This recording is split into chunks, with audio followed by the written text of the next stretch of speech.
Which one are you using? This, right? Oh. Oh, you change it yourself.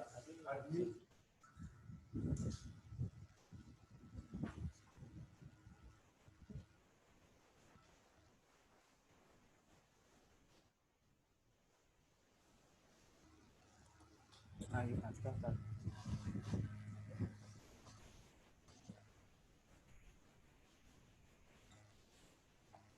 So you want? Outside, but you have not left it.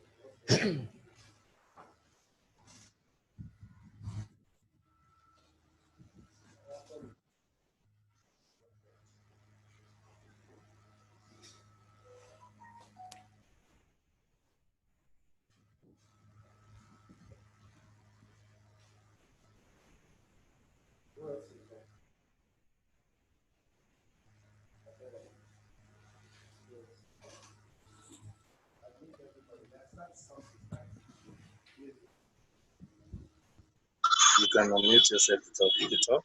Okay. You do here.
As the clouds go gray, the thunder roars and the earth sings. The season is just beginning. Sunlight it hides as the clouds make way for the pouring of my blessings. I will not be afraid. I see it now, I understand, I know. So I embrace it, dance in the rain. It's for my seed to grow. For every prayer and every seed I've sown, Lord of the harvest knows I'm reaping back 100-fold. The land is green, it's green, oh, oh. The land is green, it's green. Can't you see? The harvest is ready, 'cause the Lord of the harvest told me so. It's green for me. It's green for me. Standing alone can be a heavy load, but my vows I won't be breaking. Though my heart is aching, I got a word and I won't let go. It's your will I'm seeking, so I keep on believing. I see it now, I understand, I know. So I embrace it, dance. Once again, it's time for me to grow. For every prayer and every tear I've sown, Lord of the harvest knows I'm reaping joy 100-fold. The land is green, it's green, oh, oh. The land is green, it's green. Can't you see? The harvest is ready, 'cause the Lord of the harvest told me so. It's green for me. I thought it was over, thought you were done with me, but we're just beginning. Whoa, life is a journey. I will walk with you, I will go where you want me to. Yes, I will go. Come on. Yeah.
clouds go gray.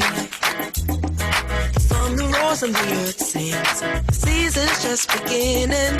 Sunlight hides as the clouds make way. For the pouring of my blessings, I will not be afraid. I see it now, I understand, I know. So I embrace it, dance. In the rain, it's for my feet to grow. For every prayer and every seed I've sown, Lord of the harvest knows I'm reaping back 100-fold. The land is green, it's green, oh, oh. The land is green, it's green. Can't you see? The harvest is ready, 'cause the Lord of the harvest told me so. It's green for me. It's green for me. Standing alone can be a heavy load, but my vows I won't be breaking. Though my heart is aching, I got a word and I won't let go. It's your will I'm seeking, so I keep on believing. I see it now, I understand, I know. So I embrace it then. Once again, it's time for me to grow.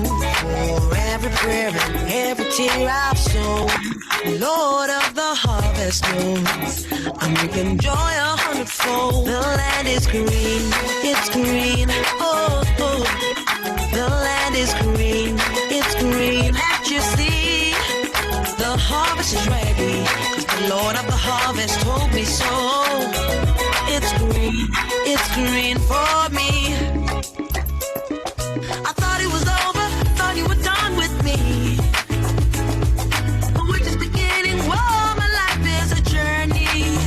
I will walk with you, I will go where you want me to, yes, I will go. Come on.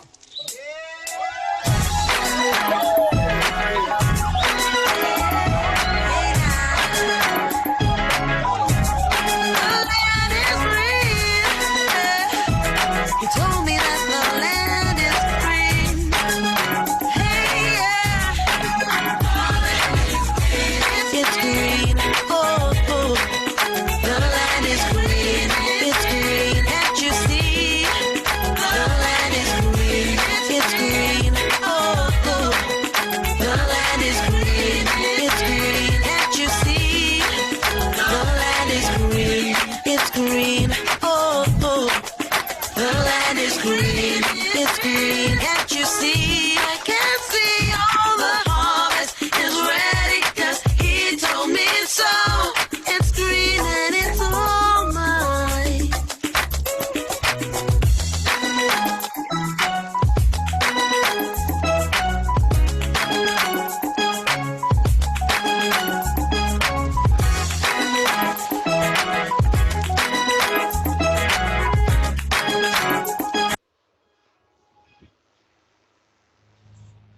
Okay, you're welcome today to Unmuting. this other edition of Sir, unmute yourself. Niger 7 Wonders. And I'm sure you see what we did in 2010, 2012. For today's edition, I'm excited.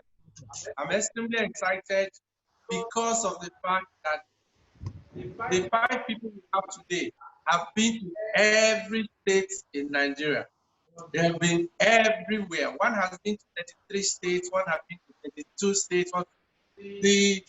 Since we started this, it's been amazing. New places being unveiled, new locations, better pictures. You saw the pictures Ogadayo showed us last week out of this.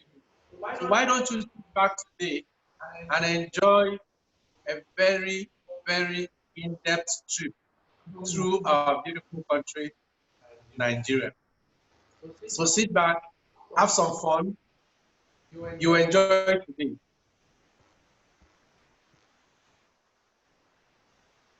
So our first speaker will be Sam.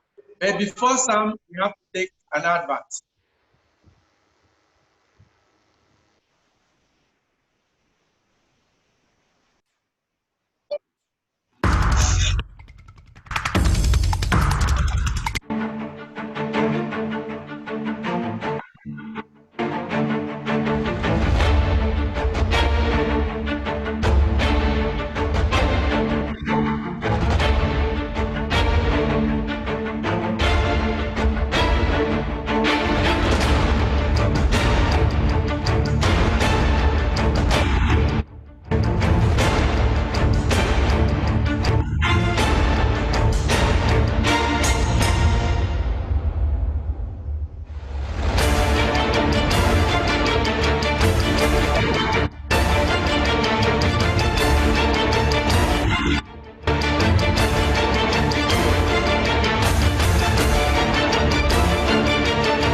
Ogei Place.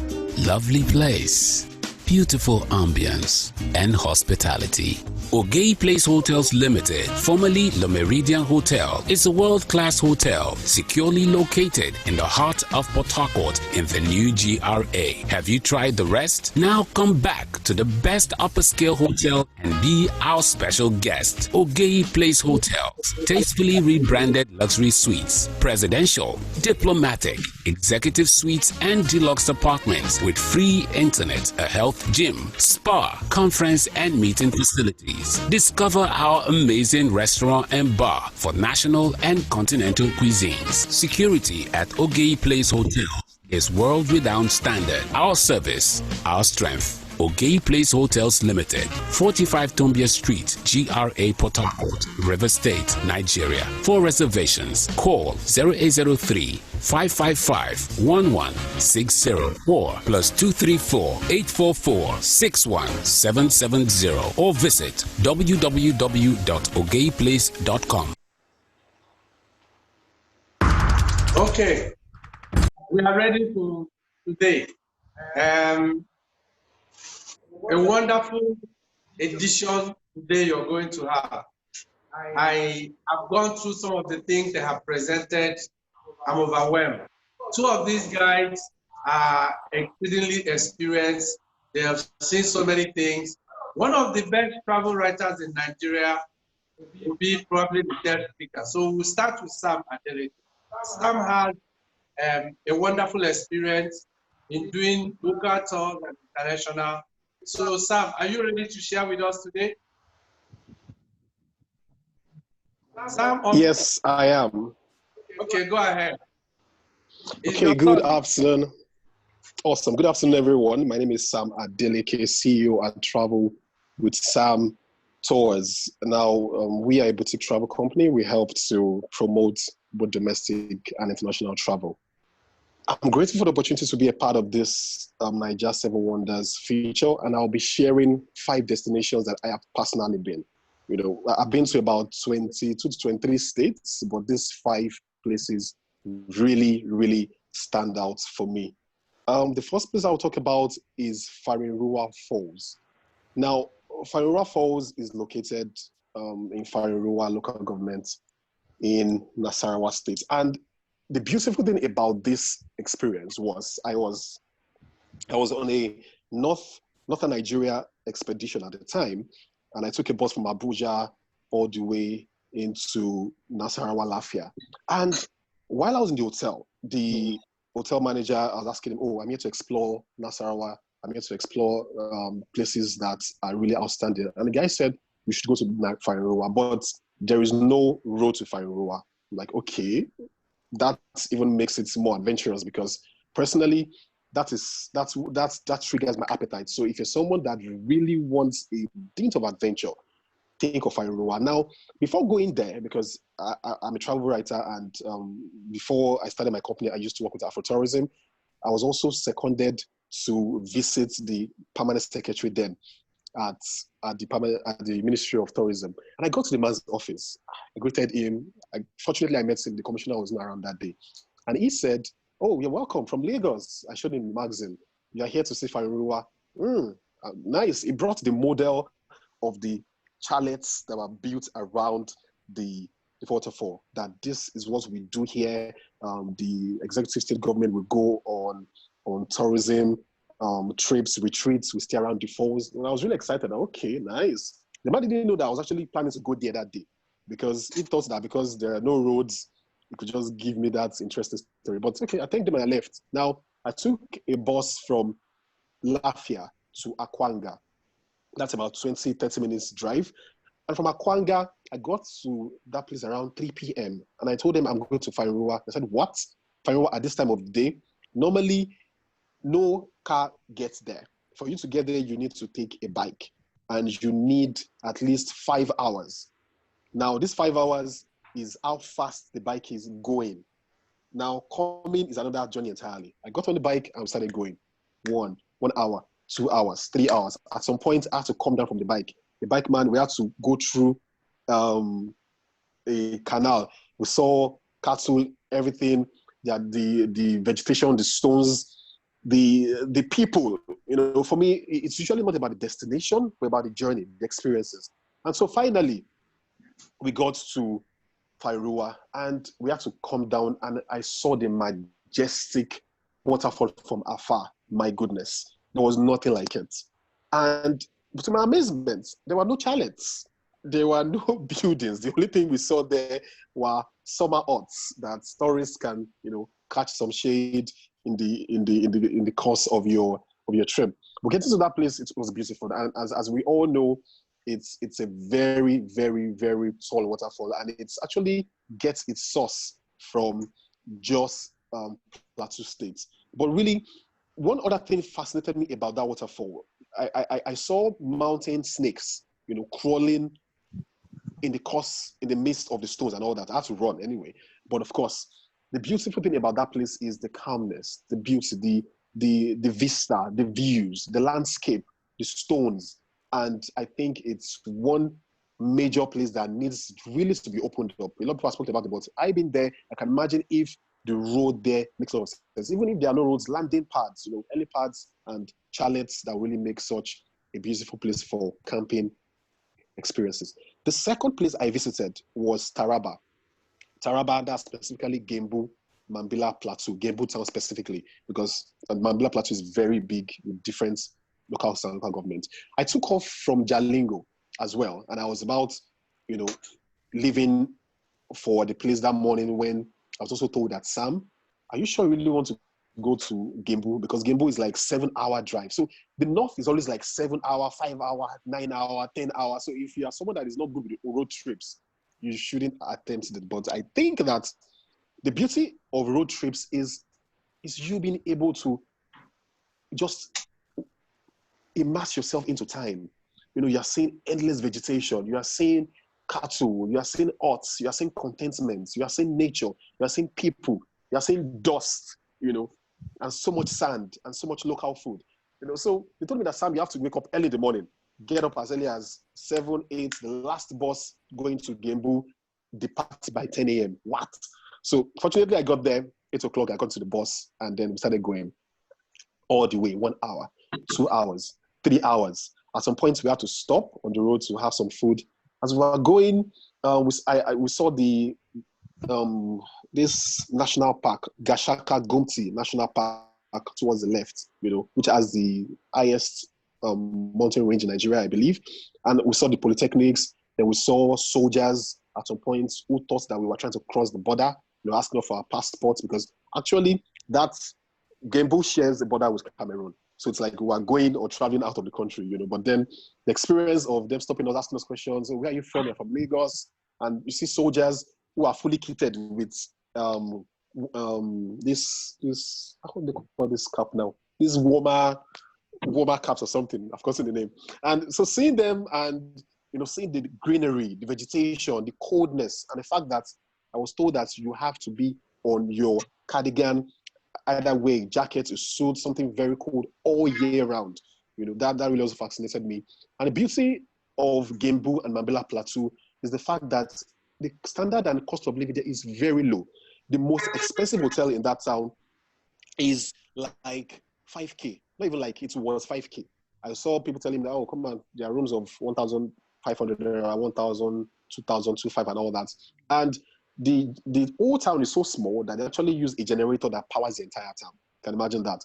The NCA station is also there as well, because of course it's a very high mountainous place. And also I saw the presidential lodge that was built for President Obasanjo when he visited for the festival which holds in that town. So I really do think that for someone who wants to have an experience of an European kind of landscape, Gembu, Mambila Plateau, and that other side of Nigeria is something that really fascinates you. And also something which really blew my mind about the North and my experience is that you are living in the North and you are a Northerner, you have to be a Muslim. You get that was what we were brought up with. But going there and seeing everybody, people bearing Peter, bearing Abel, that really helped to dispel the fact that actually Nigeria cannot be really divided along ethnic or language or religious tribes. We are actually one, And that interaction across board and the warmth I received from people that I was meeting the very first time. So what I do when I travel is to not book ahead or want to see someone. Is when I get there, oh, who can I talk to? Who can take me around? Because I love surprises. So that really made my experience very interesting. Moving on quickly, Oshogbo Grove in Osun State. It's the second of the 2 UNESCO World Heritage Sites in Nigeria. And when I got there that day, I remember sharing this story earlier, I saw some whites as well coming in. And while I wanted to just do some sightseeing and enjoy the art, because aside the fact that it's a very historical place and also where the Osun adherents and worshippers worship, it's also a place to actually appreciate the work of art by Susan Wenger, the Austrian curator who relocated to Nigeria and stayed during our visits. So those white guys came and said they want to become initiates, aside just seeing the, the tours and the sites and all that. And the tour guide told them, okay, cool, come to this site. And then, so they had to take them to some corner, and because we visited around July, late July, early August, when we were preparing for the annual Oshogbo festival. And so when I inquired further that, what does it take to be an initiate? What if I'm interested? Even though I wasn't. They'd be like, okay, that you have to go through some things. There are some places in the forest where if you're not an Ogboni, an initiate, you cannot step into, And then I asked the tour guide as well, because I'm a Christian. I like to always bring my faith to bear, when I go. That's for someone that, okay, so I asked her, are you a Christian? She said, yes. Okay, so now this also could apply to a Muslim or any other religion. I'm just saying because I'm a Christian. I said, what do you think as somebody who has that strong feeling about rituals, about idols, about, heart and all that? How does it conflict with your faith? Especially if you're trying to convince children, parents, churches, mosque organizations that, come and experience this destination. How will you dispel that bias against religion and art and all that? And she said, see, I'm also a Christian. As a matter of fact, I'm a traditional, I think she attended CAC or something. And she said, you come to experience and learn about art, about creativity. As a matter of fact, God is the author of creativity. And everything you see here is not just by human understanding. So coming to appreciate it alone is education, is heart, gives you that awe-inspiring moment. And if you want to go further to now be a worshipper or an adherent, of course, you can go. But everyone come here, ask for what you want, and you get it. So Oshogbo gives you that experience. 2 more to go quickly.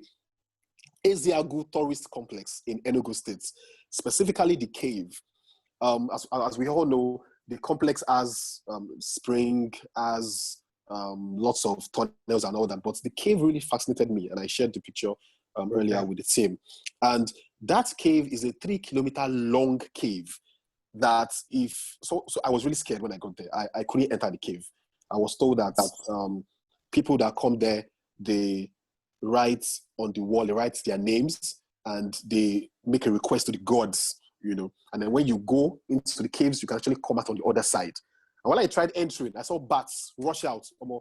I jack back, outward to the beginning of the cave because I wasn't sure. I was a lot younger at the time, and I didn't tell my parents I was going to do this kind of thing. So I didn't know what to expect. But it's a really interesting cave in Enugu, and I think I took a very nice picture. It's a picture-perfect destination. The lush greenery, the majestic nature of the cave. That how can a cave be 3 kilometers long with tunnels? So I think that if you're someone that appreciates caves, tunnels, darkness, mystique, springs, water, Enugu is an interesting place to be, especially the cave for me. Now, finally, before I hand over to my colleagues, the Ikogosi warm and cold springs in Ekiti State. Whew, my God.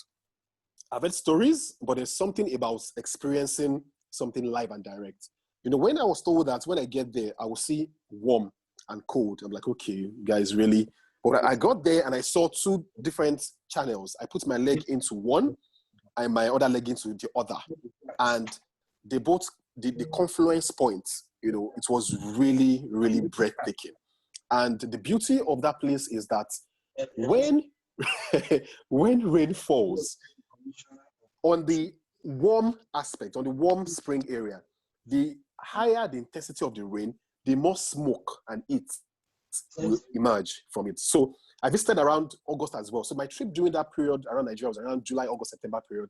And if I wasn't there and I was told, I would have not believed it. But I saw the fact that when rain started falling, as the spring water was descending, smoke was ascending. So it's an interesting or inspiring experience that how did this happen?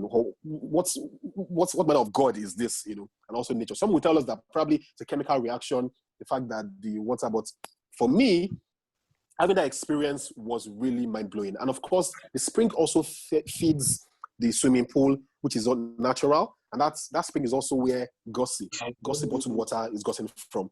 And also the chalets. So I think something that they really need to work on is the chalets, because I learned from the people that stayed there overnight, because I also asked questions as a travel writer at the time. That guys, how is the hotel experience like? Because I wasn't staying overnight in the resorts. They said that they have light issues, that even plumbing and water used to enter their rooms. So I think that probably the spirit of the water is not allowing people to rest. The water still wants to visit people in the room while sleeping at night, aside you expecting it. But of course, that's just my own speculation. Anyway, but I believe that Ikogos is an experience you will always live to remember. So, ladies and gentlemen, with these few points of mind, I hope I've been able to convince you that these 5 destinations should be selected and should be given a thumbs up in the final quest for the Niger 7 Wonders. Thank you very much. Thank you. Thank you. That was wonderful. And I wonder why you were running from the bus. If you didn't run out.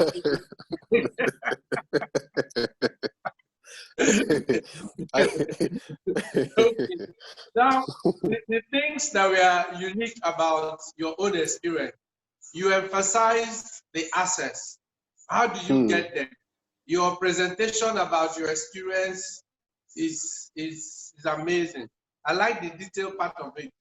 And I also like the fact that you pointed out about accommodation for each one of those locations. So seeing the Kogosi thing, this is the first time I'm seeing the pictures of the accommodation there.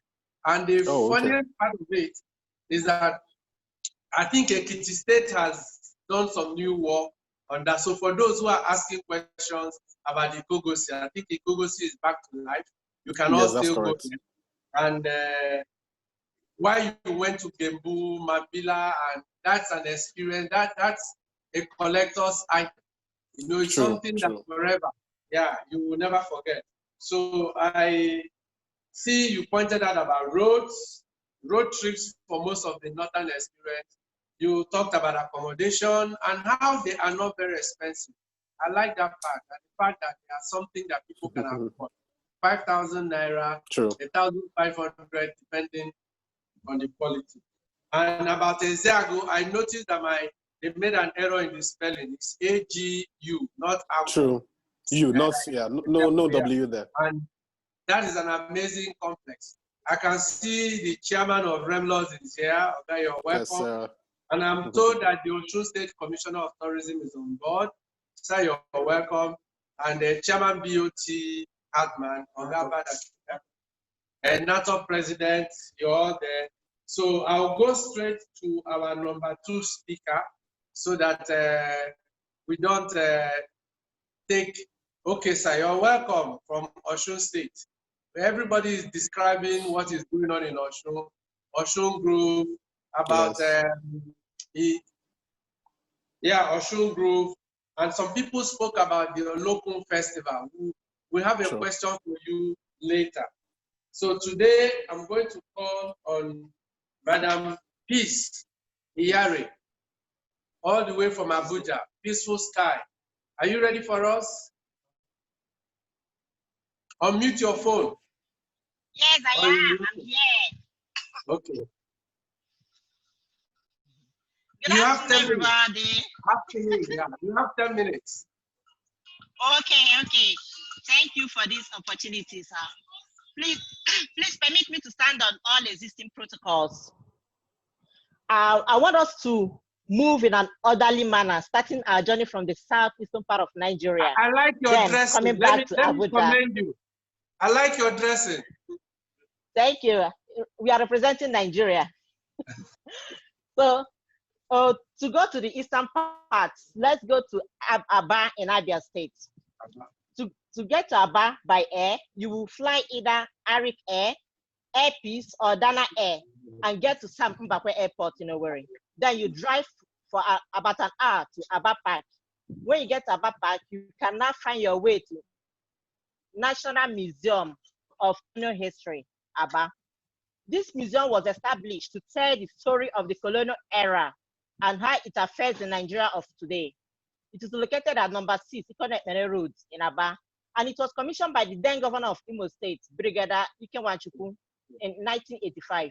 Among the artifacts we see in that museum are old Nigerian currencies, lyrics of the slave trade era, stories of European colonization, chronology of leadership in Nigeria, Nigerian attainment of independence, and so many other things. In fact, the museum has numerous archaeological objects, more than 100 of them, historical collections, and so many ethnographic objects. One of the unique features of that museum is the orderly arrangement of historical events, both in pictures and in writing, so that it makes it easier to identify events in chronological order. And also you have restaurants that are specialized in local delicacies that they will train you. Also, the road network to the place is very good. And again, they have good hotels that are very affordable. Again, entrance to the place is quite affordable. That is 200 Naira, though they have some confidential lyrics in the museum that if you want to see them, it will attract extra fee. So that museum is a convenient, affordable, and conducive tourist attraction. From Aba, let's move to Akwete. Akwete is like 25 minutes drive from Aba using Enugu Port Harcourt Expressway. The town is known for its specialty in the production of Akwete clothes using coarse raffle material. Though recently they've introduced cotton and silk to make it more, to create more beautiful designs. And the clothes comes in different patterns and designs, and they are named according to their designs. For example, they have snake back, earrings, comb, animal hats, animal skin, tortoise. And one unique thing about those designs is that some are not worn by everybody. For example, the tortoise design is usually worn by royal families. So if any other person wears it, he may be punished or sold into slavery. And another unique thing again is that in the olden days, those women believe that their design is inspired by God. So they don't copy other person and any other person, if not for recently that they started copying each other. And again, the texture of the material determines the usage. Like it can be used in other title, as a souvenir, as a tower. So once you visit Abia State, make sure you buy that Akwete fabric. It will serve as a souvenir to show people that you visited Abia State. So let's move from Akwete to Umuahia. From Akwete to Umuahia is about 1 hour, 50 minutes drive. In Umuahia, we have Amakama wooden cave. This is a tree with a hollow inside that can accommodate 15 to 20 full-grown humans at a time. It is located at Isienyuku Amakama in Umuahia South, local government area of Abia State. Once you get to Abia Tower, you enter Keke to Amakama community. It's about 10 minutes from Abia Tower. The overwhelming fact about that tree is that nobody can tell the history of the tree. It is claimed to be as old as the Amakama community. And another awesome feature is the flourishing branches, despite the age of the tree. It is believed that the spirit of their ancestors were inculcated into the cave so that it makes the tree alive. And they also believe that when the chief priest of any church descendant dies, his spirit is invoked into the tree. So their gods have been fighting evil men that may want to invade them. Even in Nigerian Biafra war, they believe that the tree, that there are some bees from the tree that send their that send their sting to go and chase their enemies away. And there's this story they used to tell that one certain time they went for a competition, a dancing competition. So the other group came with charm so that they will win the competition. But the Amakama, the spirit of the Amakama cave chase them away. So they believe that that cave has always served as a protection to them, even to their unborn generation.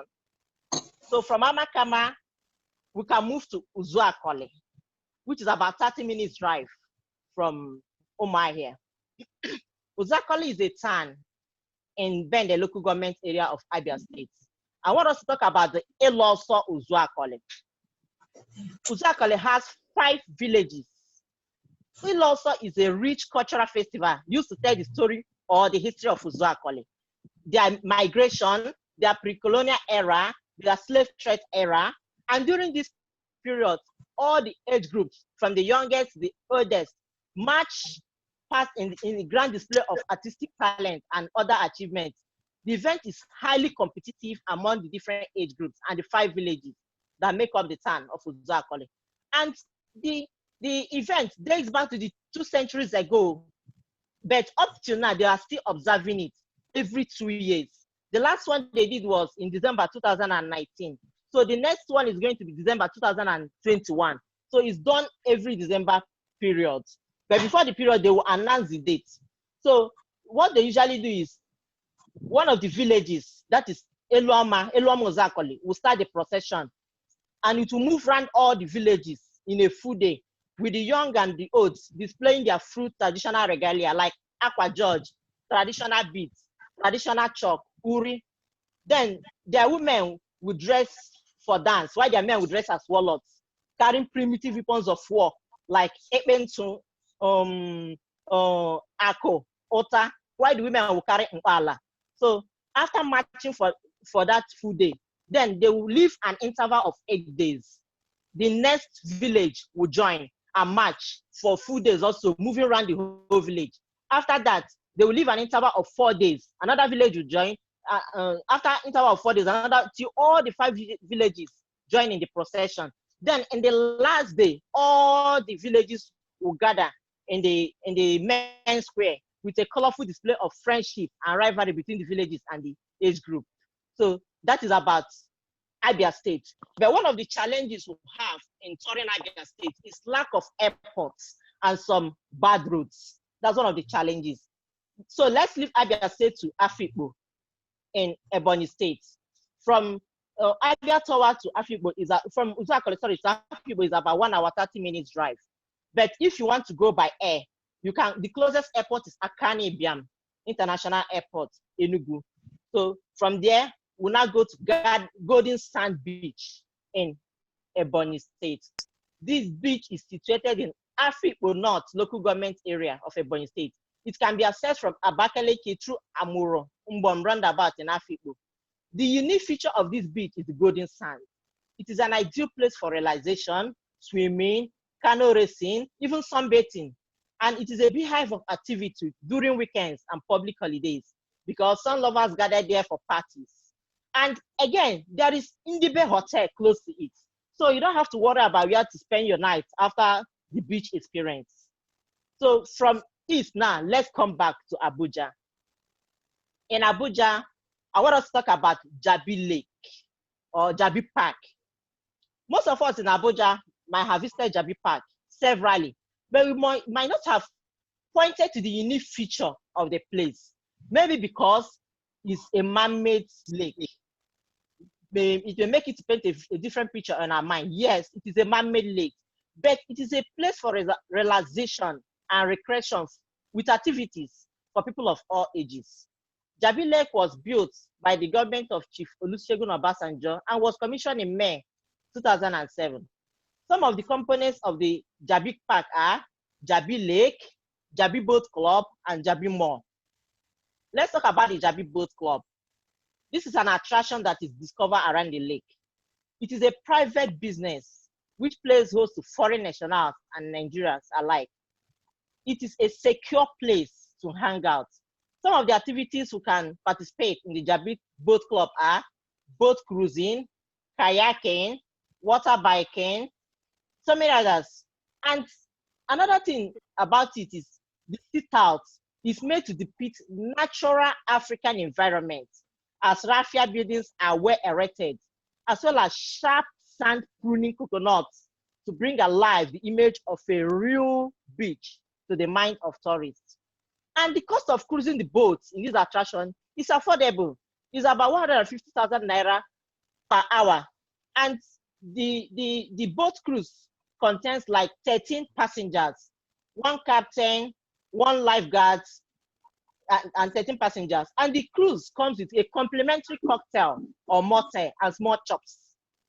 Then we have the Jabi Lake Mall, which houses a cinema and a lot of first-class shops which sell different products. This ensures that the fun of visiting Jabi Lake is overwhelming. Then the Jabi Park itself is a suitable place to hang out with your loved ones, as it offers serene and natural environment with a very wide space to throw along with your loved ones. While you can engage in activities like football, volleyball, snooker ball, horse riding, skating, dance competition, all these things can be done in Jabi Park. So there is no gain. Thank you. Oh, why is she suddenly quiet? You muted her. We stopped hearing you. I think you, yeah, you. Okay, you are back on. We didn't hear you again, but I think those are your 5. Those are your locations. Which one? Where did I start? From Jabi Lake Mall? Yeah, that's Jabi Lake. So I think that's your last location. Jabi Lake. Because a call. Okay, a call came. I said that Jabi Lake Mall has a cinema and lots of first-class shops which sell different products. And this ensures that the fun of visiting Jabi Lake is overwhelming. Then the Jabi Park is suitable to hang out with loved ones because it offers serene and natural environment with a very wide space to throw around with your loved ones while engaging in some activities like football, volleyball, snooker games, horse rides, skating, dance competition. So Jabi Lake, there's no against saying that Jabi Lake is a quality tourism park. So these are just few of the tourism attractions in Nigeria that I want to talk about. Thank you. Thank you, Madam Peace. And first, your gear tells a good story about Nigeria. Even me today, I decided to represent. So you did well. So I like that. And I like the stories about Abia State. And I like the truth in the things you said. You pointed out the fact that there is a problem with some of the roads. There is always truth in travel. We should never deceive our tourists. We should always tell them the situation as it is. So I like the things you pointed out. And about the Amakama wooden cave, I need to know the name of that tree. We'll find out because it looks a lot like the sequoia trees of California. That can take quite a lot of people inside it. And you said 15 to 20 people. I like that. And the Ilauso festival, that's twice every 2 years. That's a mass return kind of something. And somebody says the procession is like a carnival. So that means this is a traditional carnival. And I like that part. Then about the Afipo beach at Ndibe is a river beach, and it's something that we need to show more of. All the beaches are not by the sea. All the beaches in Nigeria are not in Lagos. All the beaches are not in the river by the Atlantic Ocean. I know some beautiful beaches in Enugu, in Kasinala. Every river has a bank, and on this bank, some of them have very beautiful sand.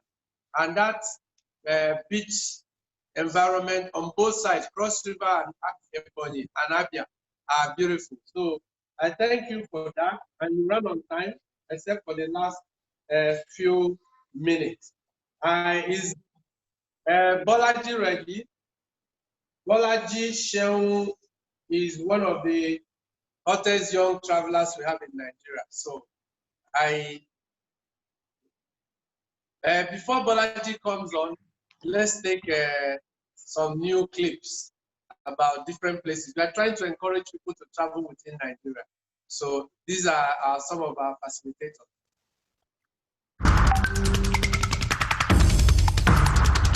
Over the years at ABC Transport, the safety of our customers has always been our topmost priority. Currently, COVID-19 pandemic has altered our lifestyle, and in line with the government's directives to contain the spread, we have put measures in place. All our terminals and buses are regularly disinfected. You will also be required to play your own role by putting on your face mask to access any of our terminals. Our protocol officers are on ground to check your temperature and lead you to the wash hand station to wash and sanitize your hands. The sitting arrangements in our range of buses are also in full compliance with social distancing.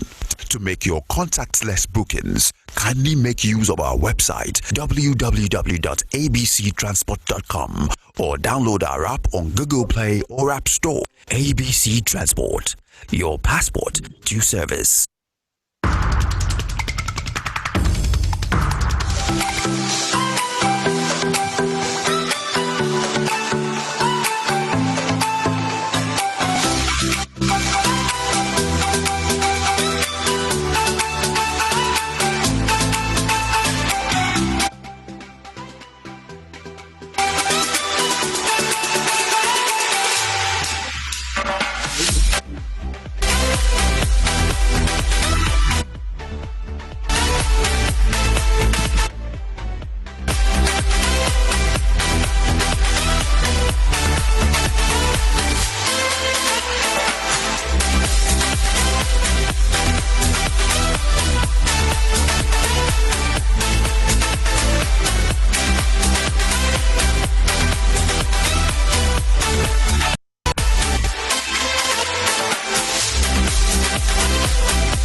Okay, thank you.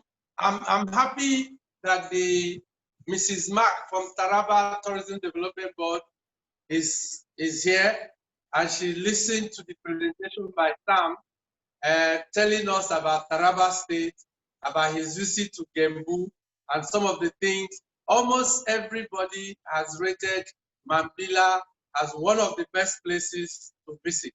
So I think Taraba State needs to do a little bit more and taking into cognition some of the suggestions they have made so that we can improve that place.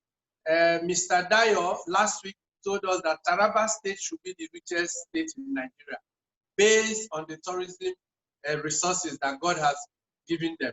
So we think that you take some things home today to share with your governor. So I would like to admit Bolaji Seun to give us his own presentations about Nigeria. Bolaji, you have 10 minutes now. All right. Good afternoon, everyone. My name is Bolaji Seun. I'm a Nigerian tourist, a travel writer. I'm the CEO of Nigeria Explorers. I love Nigeria. I love Nigeria a lot, and I spend most of my time, most of my years going around the country. I've been to 33 states in Nigeria and about 18 waterfall in Nigeria as well.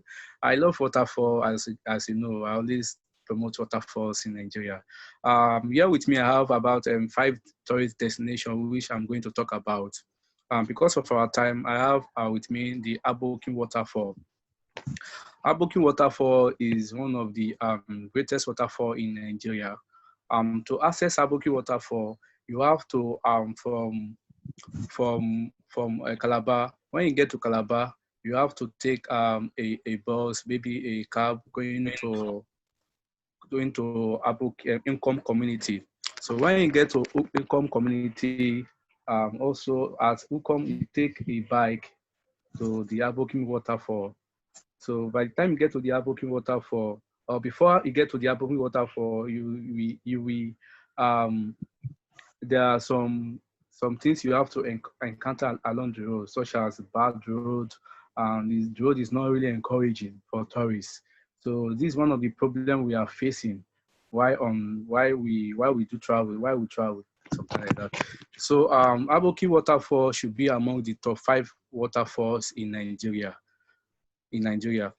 So Adeleke waterfall, and it's one of the amazing waterfall in Nigeria. I don't it's border to Cameroon. Yeah, it's border to Cameroon. And when you get there, you have to go with your bed, maybe your clothes, your boots, and so forth. Because like for example now, I can remember when I went to the Adeleke waterfall, when I arrived at the Calabar airport. When I get to the Calabar airport, I have to maybe I have to tour within Calabar. So the next day I have to go to the Adeleke waterfall. So on getting to Income Community was late. So I have to look for accommodation to stay. So fortunately for me, I got an accommodation. So I stayed the next day. So the next day, I have to talk to a bike guy that took me to the waterfall. But before getting to the waterfall, something really amused me. I think I didn't send the picture. I would have send the picture for you guys to see the picture.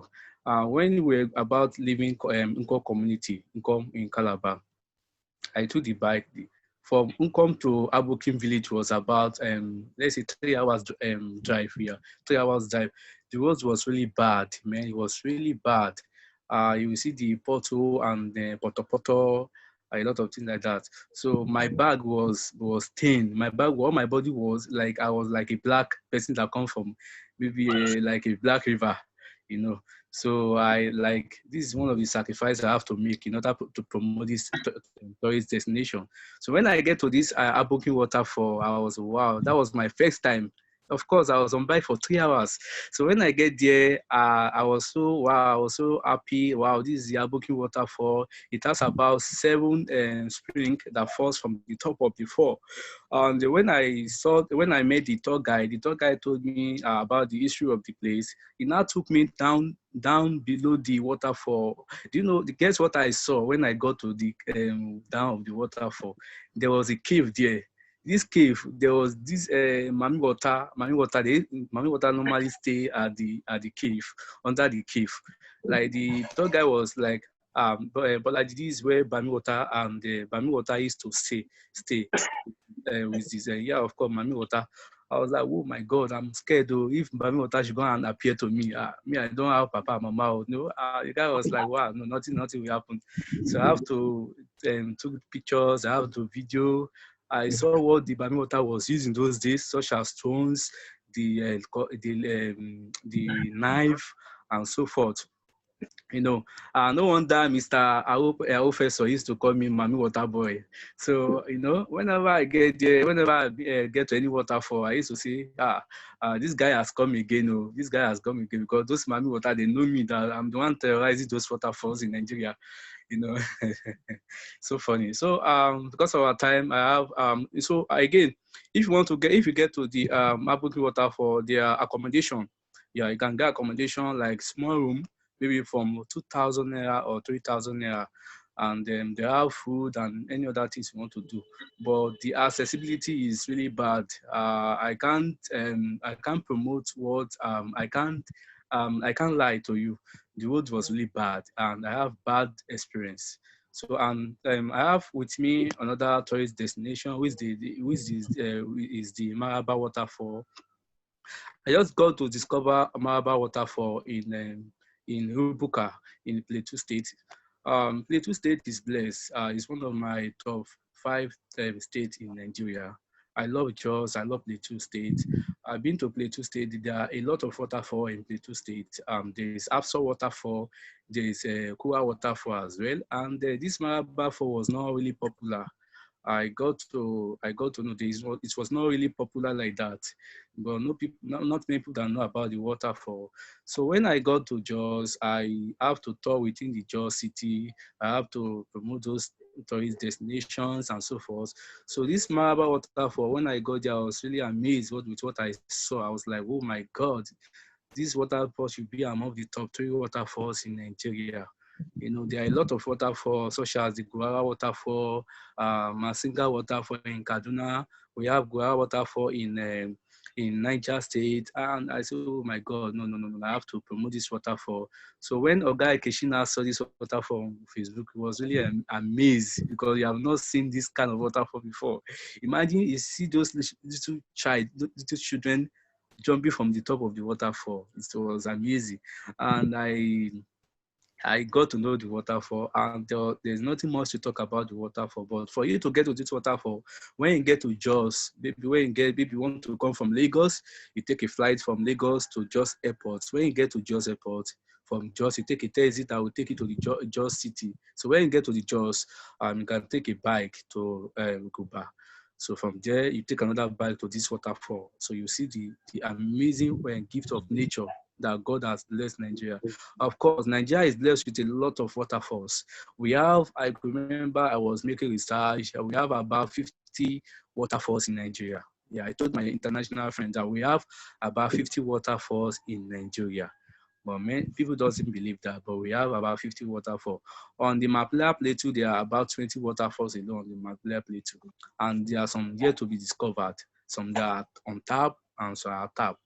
So it's a very nice waterfall which I want people to visit.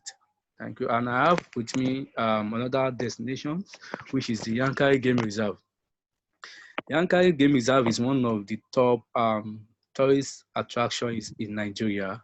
It's one of the greatest tourist destinations as well in Nigeria. Yankari Game Reserve is located in Bauchi in Nigeria. You know, most people are afraid to go to the northern part of Nigeria. So I love northern part of Nigeria. It's one of my favorite regions for tourism in Nigeria. So people are scared of going to the north. And, you know, I used to write a lot of articles promoting northern parts. And also, I went to the northern part in 2018 and 19, which was last year. I promote some place. I wrote an article about the north, about Bauchi experience, a lot of things on afritraveler.com. So I wrote about my experience in Bauchi. And getting to Bauchi, we visit the Emma Palace and other places like that. So we get to the Yankari Game Reserve. Oh my God, this was a very good place. It was a very good place to visit, a great destinations. But the problem there is this accommodation. There is no 24 hours electricity there. Maybe when you get there, you lodge in the accommodation. When you lodge in accommodation, the accommodation there, the lowest is 9,000 per night. Yeah, 9,000 per night. There are these bamboo monkeys in this Yankari Game Reserve. Those bamboo monkeys, they are criminals, they are thieves. I remember when I was in one of my room, I have my bread, my egg, and so on. So in the morning when I wake up, I saw this bamboo monkey. He opened my door, he came into my room and took away my bread. I have to run after him, but I could not go get him. So he ran away with my bread. I have to go and report to the security people that you guys should come and warn this your monkey guys. So they took away my bread. And you guys have to produce my bread, the one I bought in Bauchi. So there is a very nice place to visit. And in this Yankari Game Reserve, there are a lot of few tourist attractions there too. I have the Wiking Spring. The Wiking Spring is one of the cleanest water bodies in Nigeria. If we are talking about the cleanest water in Nigeria, Wiking Spring is one of the best in Nigeria. Swimming in the Wiking Spring is really worth a visit. It's really worth a visit, and this is one of the reasons why people do visit Yankari Game Reserve. Because if there is no Wiking Spring in Yankari Game Reserve, nobody will even care to go there. So that is one of the reasons why people go to the Wiking Spring. It's a very nice place. And then when I got there, I discovered that they have about 4 springs in the Yankari Game Reserve, but the Wiking Spring is one of the popular one, of course. They are one of the popular and common water bodies there. It's very clean, very neat. I have white sand that you can see on the screen. And also, this Yankari Game Reserve, we can go for a safari drive. I've been to safari drive to see the animals, the wild animals, and wild animals, of course, such as zebra, elephants, lions, and it's what the experience is a very nice place for you to see wild animals. And also, I was taken to this Masha Cave. There is a Masha Cave in the forest in the Yankari Game Reserve. Masha Cave is like a settlement. It's a settlement. It's a cave whereby people hide themselves during those days. Whenever they want to come to attack them in the community, people want to the cave, in the cave. So in the cave, you have to hide yourself, your family, your people. And the tour guide told me that this cave was covered by JP Mashak in 19th century. I mean, yeah. So it's a very nice tourist destinations. So if you want to go to Yankari Game Reserve, the security there is nice, it's very secured, and the roads are very good. They have good road in Bauchi. There's no bad road. But the issue is that, there are a lot of crises in the northern part of Nigeria. So I will not advise anybody to go to the northern part of Nigeria for now. It's very dangerous for now, the COVID-19 and also these bandits, a lot of that like that. So, but what's happened is insecurity issues are really affect tourism development in Nigeria, most especially in the northern part of Nigeria. People are scared. We have a lot of beautiful tourist attractions in Nigeria. We are talking about the region that have the most beautiful tourist attraction is the northern part of Nigeria in the country. But people are scared to go to these places. People are scared. But if you see any young people that go to the northern part, you have to commend them because I know what it is to go. I can remember in Bauchi, I met with this Fulani Eshmen, of course, in the night. I met with them. And that day I was broke that day. I don't have any money with me. I was down and I don't have anything with me. I saw the Fulani with cutlass and a lot of things. They were like, one could not speak English, so you have to go and call one that hear English. I was telling him that I'm a tourist. I came here to promote your place, your people. You people are nice people. I love you people. I'm a Christian, but I love Muslim. I was just trying to mago them because those guys are very dangerous, man. So I say I'm a tourist. This is my ID card. So please just show mercy to me and so on. I came here to promote. Okay, I said, no problem. We believe you. Okay, Musa, can you take him to my house, my room, and let him sleep the next day? So they took me to their house and they gave me some small money and so on. So the next morning, I have to japa, as Mr. Sam said, I have to japa myself. So another part of Nigeria is really dangerous to go. So Yankari Game Reserve is one of the top tourist destinations in Nigeria. Also, I have the Iyare. Iyare is one of my favorite tourist destinations as well. In this hill is located in Iyare town in Akure city of Ondo State, Nigeria. If you want to go to Iyare from Lagos or anywhere, you have to go direct. You have to take maybe bus going to Akure. So when you get to Akure, you take bike to Iyare Hills. It's one of my favorite tourist attractions in Nigeria. When you get there, in order for you to get to the top of these hills, as you can see on the screen, in order for you to get there, you have to climb about 660 steps. 660 steps to get to the hills. And on this step, there are about 5 resting points. Yeah, you have to rest, about 5 resting points. So it's not easy. You know what actually amazed me that day when I went there was this tour guide. The tour guide, his name is Mr. Paul.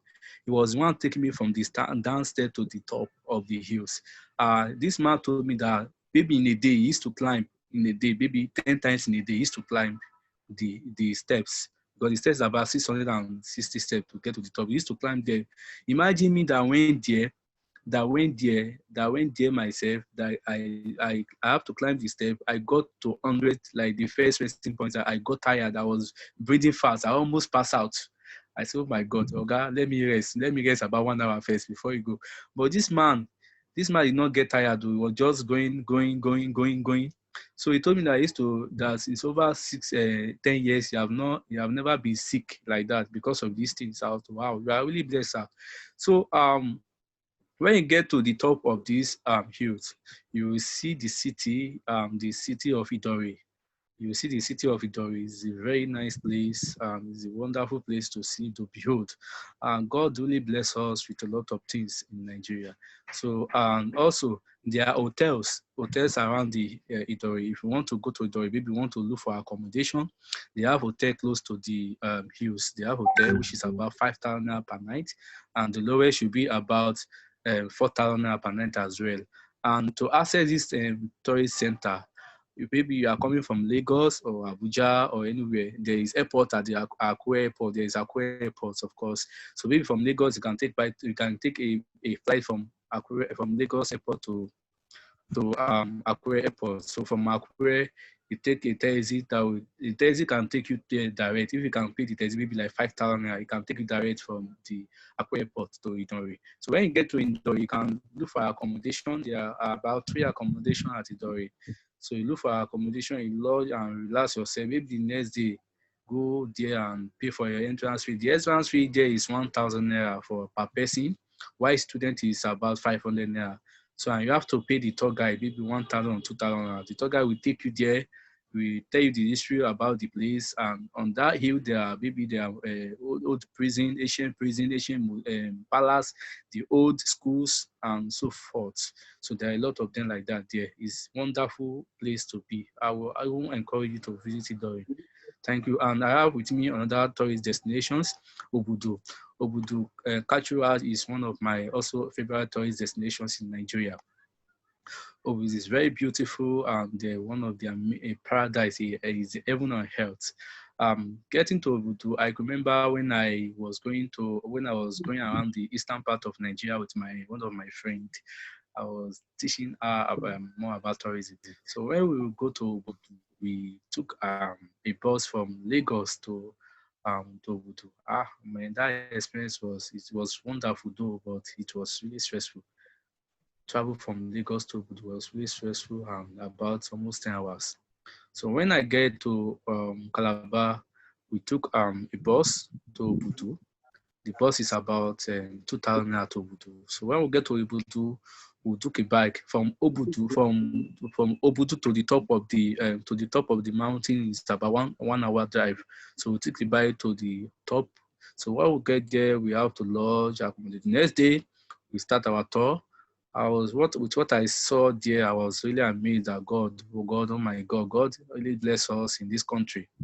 God really bless us in this country. So on the Obudu, we have to go around, we have to take a lot of pictures and a lot of things like that. Yeah. So on that Obudu, there are a lot of tourist attraction there too. Imagine a tourist attraction having extraordinary tourist attractions. So there are swimming pools, there are natural pools as well. There is a pool they call Goto Waterfall, Goto Falls. Goto Falls is one of the coolest, is really cool. If you want to swim at the Goto Fall, you have to pay 1,000 naira in order for you to access that place. But the water was really cold, man. It's cold than the one you have in your fridge. And also there is a Ganga waterfall as well. And there is this cable car. The cable car was not functioning actually when I went there, but now I heard that it's now functioning now. So cable car, for you to take a cable car ride is about 500 naira per person, I think. And it's what the experience is a very nice stuff. It's a very nice stuff. And also what I also saw there was really amazed me that we want the government to do. If you get to those buildings at Obudu, you will see some buildings are rotting, like the AC, the building are looking bad. It was not properly managed like that. So the government have to do something, because this place is one of the #1 tourist attractions in Nigeria, which people go to with their family for relaxation and other activities. So we are talking about the security. Obudu is very secure. It's a very secure place, and there is no crime, nothing like that. The place is a very wonderful place. And for you to access Obudu, maybe you are coming from Lagos, you take maybe flight from Lagos. For example, you take flight from Lagos, get into Calabar. When you get to Calabar, you can take a taxi. A taxi can take you to Obudu. If you can pay the taxi man, probably maybe estimated maybe like 10,000 naira, it will take you to the mountain. So getting to the mountain, if talking about accommodation, The accommodation is like the lowest accommodation on the Obudu is about 25,000 naira, the lowest, 25,000 per night. But a very nice room that you have good experience. The weather was really cold when I went there. Bolaji, you have done 21 minutes. Thank you, sir. So you have done 21 minutes. I'm sorry, sir. Yeah, you are so excited that I had to let you go because everybody was enjoying your stories about Mami Water. Somebody said Mami Water is different from Mamage. So, thanks, sir. your stories are amazing, and it's difficult for me to stop you because this is storytelling at its best. This is how to sell destinations. We have all gone to those places now. We have experienced it with you. This is amazing stuff. And you said something, you've been to 18 waterfalls. Out of the 50 waterfalls you know that are in Nigeria, 20 of those are in Mabila, thereabouts. So Taraba, madam, you have a resource that you need to sell. I saw that Zungu Marafa Fall, and I went crazy. And they had a fantastic floor. And I know there's a cave inside. So I quickly contacted the Plateau State government. My BOT chairman, Oga Goha, you're welcome. Yeah. So, and I want to go to Zungu Falls in Basa local government of Plateau. So once we start these expeditions, we are going to go to some of these places. Obudu is already, like you said, heaven on earth. Idore Hill, collector's item. Yankari Reserve, out of this world. And you got the hospitality of the people. You are not Muslim, you don't speak Hausa, and they still kept you, fed you, and the next day helped you on your way. That shows you Nigerians are hospitable people. If we take politics apart, tourism can do quite a lot of that for us. And Aboki Waterfall, yes. And I'm talking about Aboki. We have chairman of Calabar Carnival looking at us. Oga Gabe, you're welcome. So, yeah, and I've gone to Aboki with Oga Gabe, and then the roads are not that bad. And I think some parts of the roads here are not good. But you're a road traveler, so your own experiences are different from my experience and from some other people. I wouldn't take a bike. Definitely. So, but these are amazing presentations you have done. So I thank you for that. We are going to take on Justina and Raphael. I've kept the best storytellers towards the end, but I want to share something with you. Starting from August, we are going to start weekend tours to Abuja. We have tidied up with hotels. We have tidied up with an airline for less than 100,000, 90,000 there less. You can spend Friday, Saturday, Sunday in Abuja. It includes flight tickets to and fro. It includes accommodation, bed and breakfast, and a TT tour. So some of those places you've heard about Abuja, you'll be hearing from some of the tour operators here will be selling that package. And we also have a reverse coming to Lagos. Other cities will join. Before we start the expeditions for Seven Wonders, we are now doing packages for people to experience some of these places that we have talked about. So I thank you all for being there. Madam Tinuke, you're welcome, madam. It's good to see you. Yeah. Hi. Okay, no problem. So I want to take on Justina Okpanku. I call her the first lady of tourism journalism.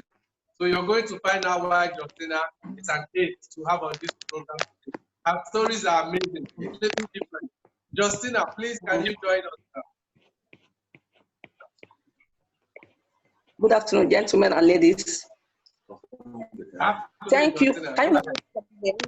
We can hear you. Go ahead. Can you? Yeah, go ahead. Go ahead. Yeah. Good afternoon. Okpanku, the travel journalist that has worked for the business newspaper and the leading newspaper this day, and some other national papers for over the past 25 years. Currently, Justina writes a travel column online on the platform of JUSTOUTS and News. Our address is www.justoutsafricanews.com. Visit us anytime you have time. Now, as you know, as a travel journalist, my job is my holiday. I combine both things. Anytime they said, pack your bag, I don't hesitate to pack my bag. If I know that I'm going to have fun, then when I come back, my readers will also be able to follow me and see what I've seen. Some of them might even go on their own. So my job takes me around the world, and I have, in the process, taking me to very many countries, which meant having actually traveled to all the continents of the world during the last 25 years. Now, I can tell you,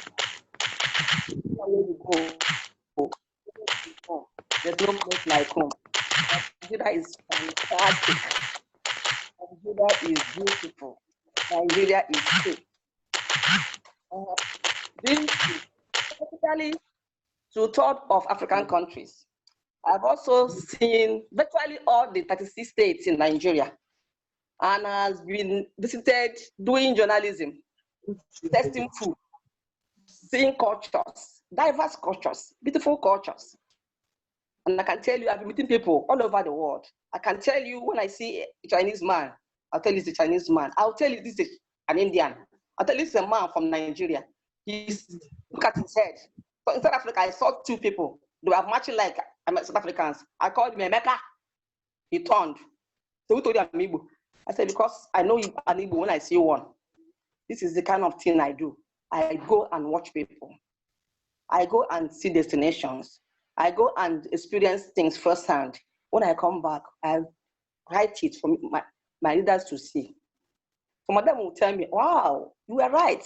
That thing you said, you were even telling us, you didn't even tell us part of the whole fun. You are just being underestimating the thing. We really enjoyed ourselves, and it gives me joy. Like an artist, when I see what people enjoy the destinations I write about, I will say, thank you, Lord Jesus. Now, let me tell you, airlines will be telling you about destinations they fly to. Some of them are now packaging these holidays to reflect where they fly to. Now we have South African, we have Emirates holidays, we have Ghana, what's it called? Rwanda is packaging holiday tours. All these people are doing to promote their destination. Nigeria tourism is an orphan. Nobody is packaging Nigeria. No airline is packaging Nigeria outside these shores. So we rely on what big names in the travel industry are doing to push our destinations to the market. Thank God, Nigeria, the organization of Nigeria 7 Wonders, like Mr. Kechuko, what they are doing is laudable. We must really thank him for doing that for Nigeria. There's no way the private and the public sectors will not come together to push our destinations, because Nigeria has all it takes to get the slice of the tourism market and the dollars that will come with it. Now, as a result of my travels, the Nigerian travel map and the size, the projects are well known to me. So when people call me and say, Justina, please tell us your favorite destinations, I say, which one am I going to take? Tell them. Which one? Is it Doba? Is it Budu? My visit to Dubu? Even in Lagos here, you don't want to see, you don't want hot spots, they are there. Anything you want, Nigeria has it. So the only is for us to start pushing to the market what they require. We have to put our best leg forward to be able to get the benefit of Nigerian tourism. So the Nigerian tourism people, they look up to me as a travel writer, like my other colleagues, to project these tours, to project these sites, to project what we have. Like the other day, we launched one of our own, a transport investor who was in Nigeria to you know his name now, the one that we lost this week, isn't it? This week, that is Mr. Sahel, who was murdered in New York, USA apartment. But he was here in Nigeria. It was very safe. So Nigeria is safe. We love foreigners. When they come here, we treat them like they are princes and princesses. No wonder some of them are able to come here when they come to Nigeria. When they come to Nigeria as expatriate workers, when they are transferred to their headquarters, some of them will go and walk back their transfer back to Nigeria. I love them. Might hide and badmouth Nigeria, but they love the country. Nigeria is beautiful. We are very welcoming. We are very hospitable. Our culture, wow. So, but there are ones as a travel journalist that are very, very close to me that I cannot, when I'm even sleeping, I dream about these destinations and I say, I'm able to see the market, I'm able to see the product, and the people themselves. And I say, limit it to 5. And when Nigeria tourism is doing well, the private operators will start enjoying themselves. The writer will enjoy himself. The newspaper that he writes for will pay papers and will pay government taxes. Restaurants will sell. The farm produce from the farmer. Farmer will be able to sell his produce. That is the beauty of tourism. And as I speak to you right now,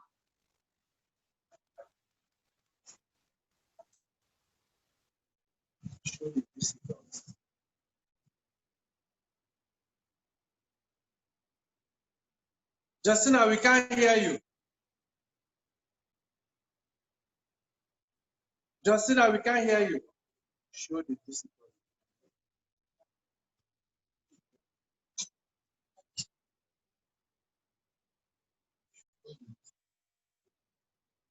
Right.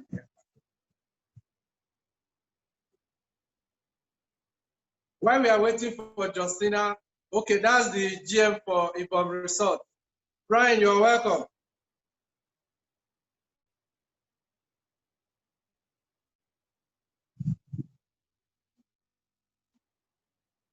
And I know that Madam Kemi and Bimbo are here. Bimbo Drosinieti and Madam Kemi Shoeto, you're all welcome too. And the chairman of Remlord is looking at us all the way from Calabar. And I saw you correct the time limit to Agbokum when they said it took a bite, and you corrected. Madam, I'm sure you've heard all they said about Taraba. So you get ready. More people are coming to your place in Taraba. So we'll come and visit you. I'm coming too. So quite a lot of people are coming. As we can get Justina on, I want us to take on Dr. Raphael James. Dr. Raphael James. Christy, how are you? Hang on. Can we hear Dr. James? Unmute your phone, sir. Unmute your set so we can hear you. Okay, done. Okay, please come on. Good afternoon, everybody in the house. Good afternoon. Yeah, my name is Raphael, Dr. Raphael James. I am a researcher, a tourist, an author, a publisher. I am so many things in one. So most of the time, I actually don't even remember what I am again. But here today, I'm going to talk about tourism. We are discussing tourism. And I've visited 32 states so far. The remaining states that I've not been to is because of my last experience when I went up north. I had a one-on-one meeting with the Boko Haram guys, and it wasn't very funny. I'm not going to discuss that here for now. Then out of 32 states, I've been to about 300 tourist sites across the country. For me to select five places I want to talk about today wasn't that easy for me. But so what I'm going to do is I actually picked 5 fascinating places that I know a lot of people have not been to. And that is where I want to make my focus on for the discussion. I'm going to start with the birthplace of Ajayi Crowther. Most of us have heard about Ajayi Crowther, the guy who, the first bishop of the first Anglican bishop in Africa, and the same guy who wrote the Yoruba dictionary and wrote the Bible in Yoruba language, Igbo language, and the rest of them. Ajayi was a great African citizen, one that we have to respect and appreciate in practically everything we do. But I'm so sorry to say, with my experience, when I visited his village, that should be Oshogun. I don't know how to pronounce that. Oshogun in Iseyin, local government of Oyo State. What I saw there, I got very disappointed. Like the photograph you're seeing now on your screen, that is the remains of the house where Ajayi Crowther was given birth to. That's the remains of that house still there. If you watch closely, they have 4 pillars. They have 4 irons with the canopy on top of it. I've done letters to Oyo State government. I've done a letter to the Anglican Church requesting that a place like this should be preserved for historical reasons and historical purposes. It's so disappointing that this place is going to be wasted. Is one place where I'm sure if it was in Jerusalem or the others, a lot of Christians would have been going there to go and worship and pay homage to our Savior Lord Jesus. Then we have it in Nigeria. We are not appreciating it. For me to get to Iseyin, I went by road.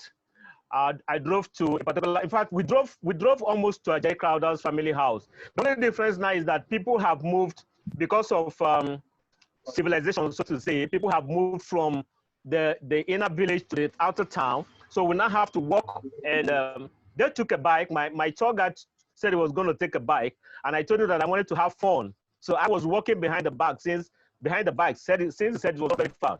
So we walked down to that place. You saw the house. Then there's the tree. The tree I'm standing by is over 218 years old. That is the tree. When Ajayi Crowther was captured by a young boy, he was tied to this tree before he was taken into slavery. So what I did in working out the number of years the tree has stayed was, I look at the period Ajayi Crowther was captured into slavery.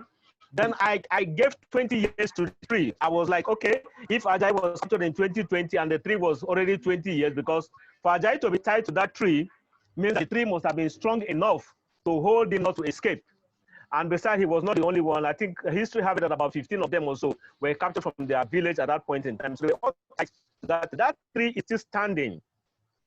What Oyo State government did at the point, I was rightly told, there was a time they wanted to fence it. But even the fencing, the blocks are too close to the trunk of the tree that the root of that tree would destroy it. What I would have expected them to do was give it some distance, about 50 meters or 100 meters, and fence it and make it a beautiful tourist site so that people can actually go there to appreciate our history.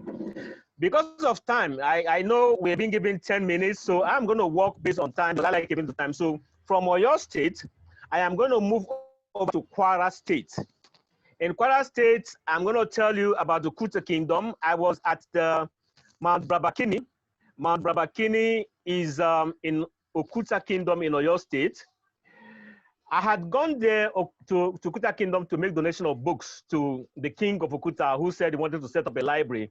And I felt, well, I mean, reading is one thing we should promote. So I left with 500 books to donate to him. And when I got to the village, the first thing I asked them is there any tourist attraction in your community? And they said yes, that they would like to take me to the Brabakani Mountain. And when I got on top of the Brabakani Mountain, which is about 500 feet high, I was amazed with the kind of historical material that are stored there that Nigeria as a nation don't appreciate today. Okay, the photograph you're seeing now, that is the remains of the fence between Oyo Empire, old Oyo Empire, and the Dahomey Empire. Then there was no Nigeria. Now, what the Oyo Empire did was the whole empire was fenced around. For you to enter into Oyo Empire, you have to either climb through the fence if you or the fence, which was not actually possible then. So this is the remain of that fence still standing today. If you go back into history, you will discover there was a lot of war between the Dahomey Kingdom and Oyo Empire. There were wars and wars, so that was the essence of building those fences. Now, the photo you are seeing, that is an armory still standing as I talk to you. This is the remains of the West African Frontier Force.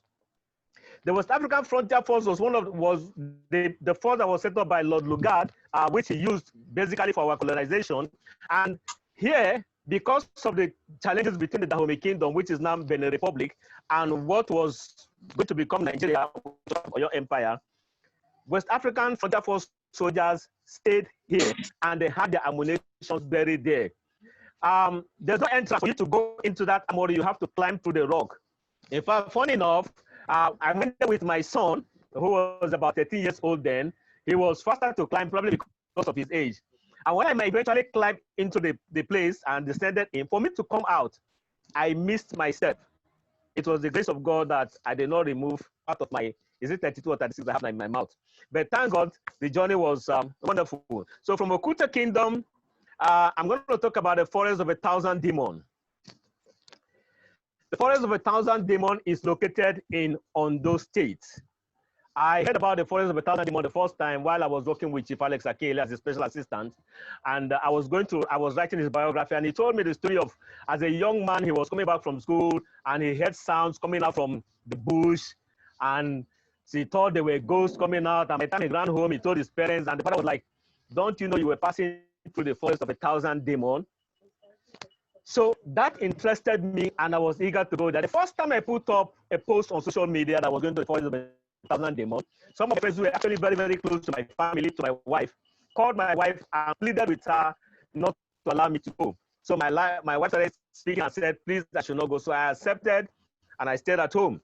About a month after that, I knew that the tension had cooled down. I thought I was going on my normal crazy tour, and I left for Ondo town. I got to Okigbo, and I asked them, "How do I access the Forest of 1,000 Demons?" I've read about it in Fagunwa's book. And I wanted to confirm, is it true? Is it real? Is it actually existing? And behold, it is existing. I was introduced to the chief priest, who told me that he was going to take me. In fact, to be honest, we said to him, he did not charge me to take me there. I was the one who volunteered that. Yeah, that's the chief standing by me on the yellow t-shirt. I was the one who volunteered the plane to take me there. I felt I needed to give him something. So we did about 30, 45 minutes drive on the bike from the Okigbo town to the gate of the forest. And when we got to the forest, there's a gate. So he opened the gate, we walked through, and I asked him repeatedly, "Are there demons in the forest?" He said, "Well, I wouldn't know until you get there and you find out." Okay, that is me at the entrance of the staircase leading to the entrance to the forest. He said, "I wouldn't know until you get to the forest." Well, one thing was, I was assured of one thing. If the demon there is going to attack you before he will attack me. And even if he's going to attack me, they probably plead with them in their language to let me go. So I was eager to go in. So at the entrance, there's a stone just as you walk in. He said, I should make a prayer, I should drop a coin. Of course, we don't use coin again. So I was forced to drop a note. So I dropped a paper, a currency note. And he said, make a request, tell the stone whatever you want. And behold, I dropped my note and I told the stone, I said, I would like to be the next president of Nigeria. I'm sure the stone is still consulting because it's going to happen very soon. So from there, we walked into the forest and he took me to different parts of the forest. Now, there's some amazing things I saw there. I saw bones. I don't know whether they're bones of human beings that were eaten up by the demons or whatever. I saw empty shells of snails because there's this story that the snails in the forest are bigger than the tortoise. Obviously, I did not say a snail that is bigger than a tortoise. Well, maybe a baby tortoise is possible. Then, after going around the whole place, he said he was taking me to the market. And I was like, market? He said, yes. He said there's a market called the Market of the Witches in the forest. So I said, okay. And unfortunately for me, at that point, there's no network. So I couldn't call my wife to tell my wife that, oh, okay, I did not obey you again to see where I am and see this is what is happening. So we got to the forest of 1,000, we got to the Market of the Witches. When we were there, something happened to me. I must state this categorically clear. I'm not sure what happened. I'm not saying I saw a demon. I said, what happened was that my assumption was that an ant flew into my eye. But I discovered that my right eye became reddish, very, very reddish, and it was very, very pepperish. So I told the chief priest, I said, something happened to me, something entered my eye. He said, no, nothing entered your eye. they want to give you a message. And I was like, who wants to give me a message? He said I should calm down and to close my two eyes. Now, how do I close my two eyes when I was inside the forest of 1,000 demons? Then he assured me. So I closed my two eyes. Then I opened it because it didn't really last long. I was a little bit worried. I opened my eyes and my eyes cleared. He said, did I get any message? Sincerely, I'm not sure. Maybe I did, but I told him I wasn't sure. He said, they get the message. So from there, he took me to the tree of, there's a tree there with 100 roots. He said in the olden days that when hunters manages to enter the forest of 1,000 demons and they walk through the whole night, that is the only place they can sleep. So there's the tree is formed in such a way that you can actually rest on it. So I told him, I said, okay, you rest on the tree. He did, and when he came out, I also lied down on top of the tree and I rested. Okay, from a forest of 1,000 demons, I am going to Enugu State. At Enugu, I visited a whole lot of places, and I don't want to talk about all of them, but there's this place that I think is of great interest to the Enugu State government, to the federal government of Nigeria, and to tourism in totality, and that is the Onyama mine. The Onyama mine is one of the earliest mines that was built in Nigeria. In fact, Lord Lugard visited the Onyama mine in 1915, because when the World War eventually started and Britain needed the help of Nigeria, or rather of what became Nigeria, coal was one of the instruments that Britain used to fight the war and won the war. So Onyama mine became very popular then. The Onyama mine has collapsed for a long time now, and nothing is happening there. Just the remains of some of the buildings or some of the materials they used in constructing the mine is there. So I explored it, though I was a little bit worried because while we were going into the mine, some of the villagers who saw us leaving the village into the bush part of it told us not to go, that it was actually not safe. But I assured them that for whatever reason, I felt it was actually safe. When we got there, we saw what we would probably describe as hoodlums. Yeah, we saw what we would probably describe as hoodlums. So on this note, I'm actually going to say it's not really safe if you're going alone, but if you're going in a group, it should be safe because you'll be able to talk your way out. The guys we saw there, some of them were smoked weed, and all I did was I just wrapped them up. We talked, I told them I'm like one of them. Can I have some stick to smoke? Obviously, I've never smoked a cigarette in my life. So they all laughed and said, okay, I'll find us something. So I gave them something, and they were even the one who eventually became my tour guide in the place. So they took me around and showed me some of the offices, part of the offices are still standing. On this note, I want to say something. The federal government, Enugu State government in particular, can turn this place to a tourist heaven. It will bring a whole lot of money for the state because it's one place people who understand the history of Nigeria, people who understand the history of the coal mine industry, people who want progress for this country would like to visit to see how things were run on that place, in that place. On a final note, I'm actually trying to rush and meet up with time. I want to talk about somewhere that somehow has some emotional attachment to it because it's actually my center.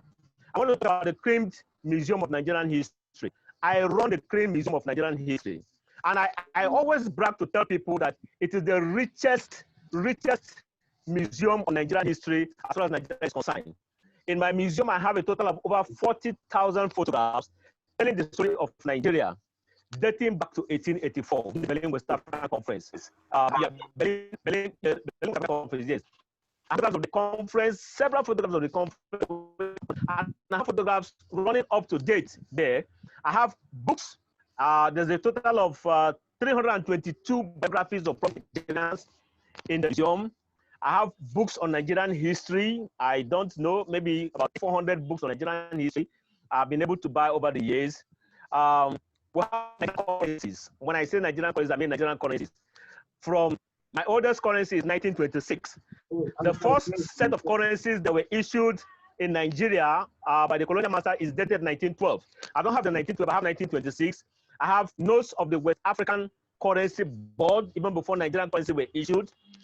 I have some other things that were used, like the copper money that was used in places like Iku in Calabar. I have the tobacco money that was used, and it's actually open for schools. Schools do come for excursion. In fact, most students come there to learn Nigerian history from secondary school to university levels to polytechnics. They come around. I I don't have Nigerian stamps. I should say this on note here. I need somebody to prove it wrong. Besides the Philatelic Club in Lagos, my museum is probably the only other museum open to the public that is hosting Nigerian stamps. I have over 600 samples of Nigerian stamps that are exhibited in the museum. I have old 1922 phone. I have a vintage camera dated back to 1884, which is also in the museum. I have collection of old Nigerian musics. The records, that's the LP, or the one we used to call album. I think I have about 280 something so far. I have CDs, I have cassettes, most of them on Nigerian music, because what I do basically in the museum is I focus on the museum.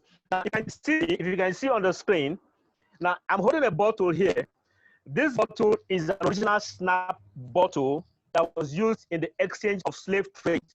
This particular bottle is dated 1900. I got it in oh my God, I got it in Edo State. Sorry, I got it in Delta State when I visited. And I also have two other ones that were donated to me by two friends, one of them that actually came in from Germany. I also have this. If you can see this, it's actually protected. This is a matchstick that is 85 years old. A matchstick that is 85 years old. You want to ask when I get from that date? I got this from a 1933 newspaper, set of newspapers I bought. It was published by Mohammed Aliu, I think so. It was later bought over by Dr. Namdazikiwe. So in that particular newspaper, I saw this matchstick buried in the newspaper. It has even chopped up the paper open. So that will tell you how long it has stayed inside that newspaper.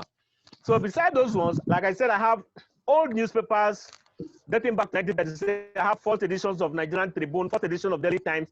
I have first edition of most magazines and newspapers published in Nigeria. They're all in the museum. If you can see this also,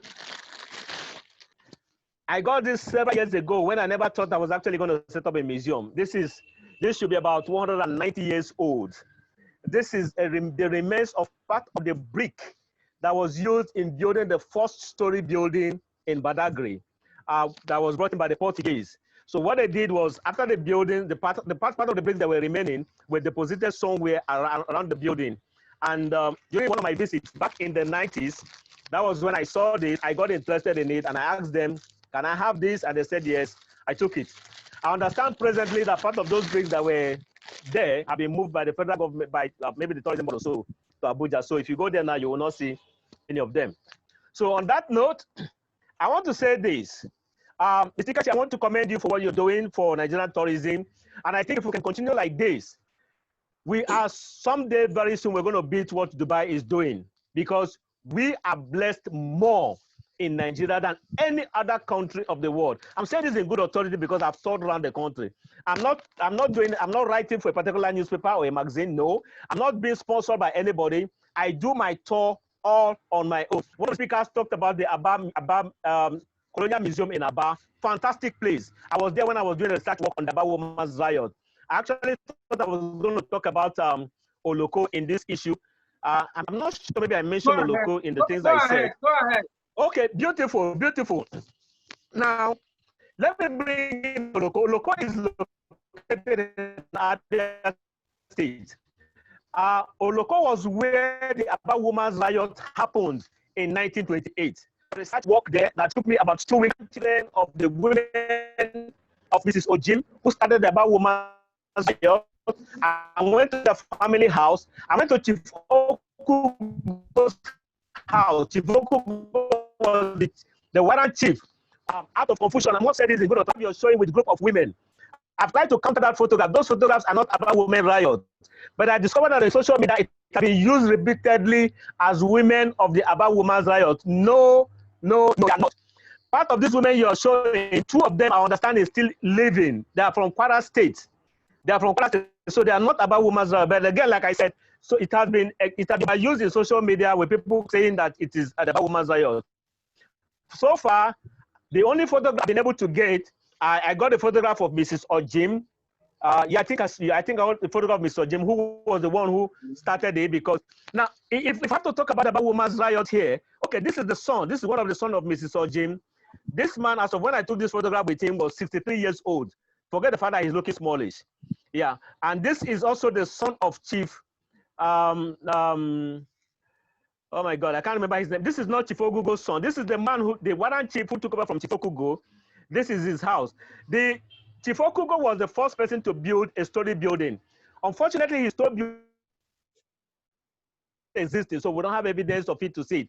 But the next warrant chief from Chief Okugo also erected a story building, which is the one that just appeared on the screen now. The Aba Women's Riot, let me point out this clearly. Let me use this opportunity to talk about this. The Aba Women's Riot, what we were told was that the women were fighting because they were asked to pay tax. And I said, okay, now this is the son of Chief Okugo. Beautiful. This is the son of Chief Okugo. I had a lengthy interview with him. He told me the version of what he could remember is about, it was about 80-something years as of when I did the interview. He told me the version of what he could actually remember, because before I went there, I did a whole story. I read so much about the Aba Women's Riot, and I was able to tell him the story of what I have read. There's some areas where he did a counter, and there's some other areas where he did a collaboration of the existing story. When Emeka went to Mrs. Ojim's house to ask for tax, which is what resulted to the riot, he did not go there to ask Mrs. Ojim to pay tax. Please let us clarify this part of Nigerian history. He went there to tell Mr. Ojim that he needed to pay his tax.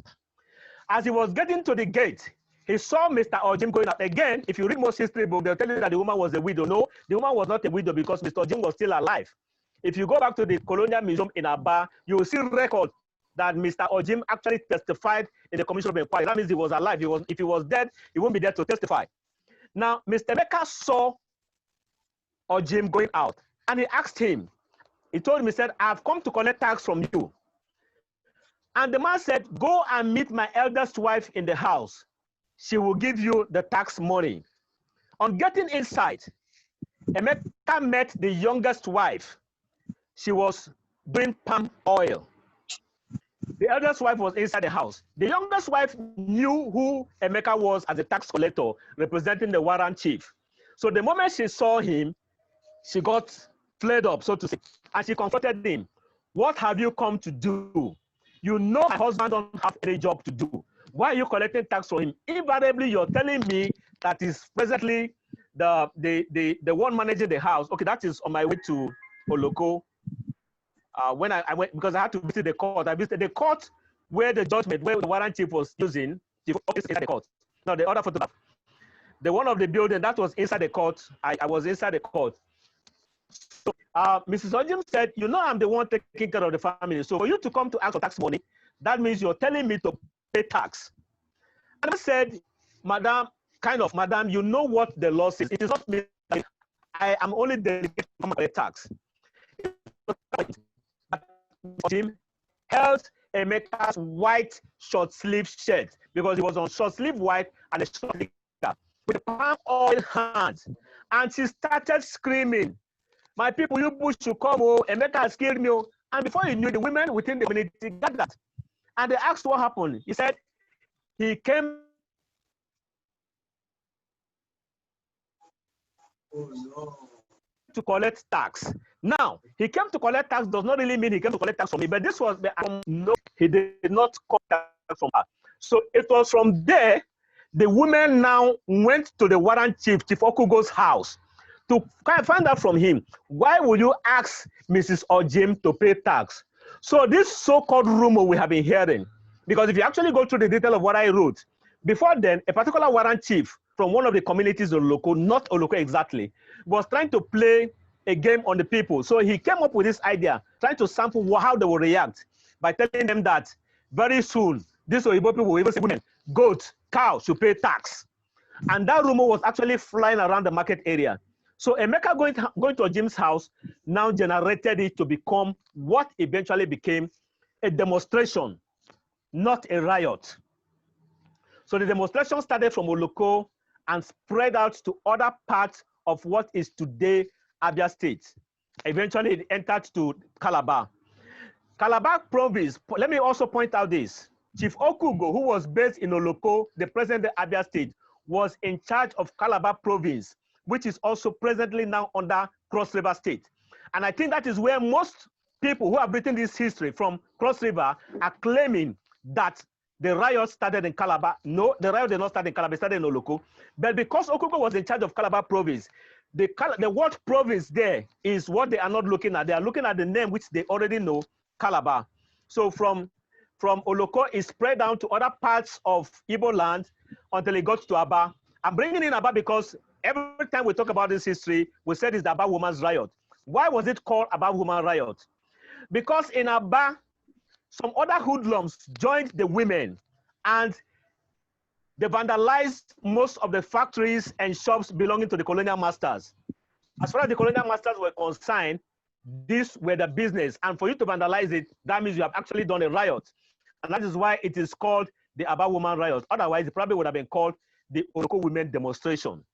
Eventually, it got into Calabar, and in Calabar, it was something else because it was actually in Calabar that a whole lot of killing was done because history have it that more hoodlums joined in Calabar and there were more vandalization in Calabar, which led to an open shooting. Well, the colonial master described it. If you read the commission's report, they said it was an accidental discharge. So the accidental discharge eventually led to the killing of a whole lot of women during that riot. On that note, I want to say thank you for bringing me in to participate in this program, and God bless us. And thank you for that amazing.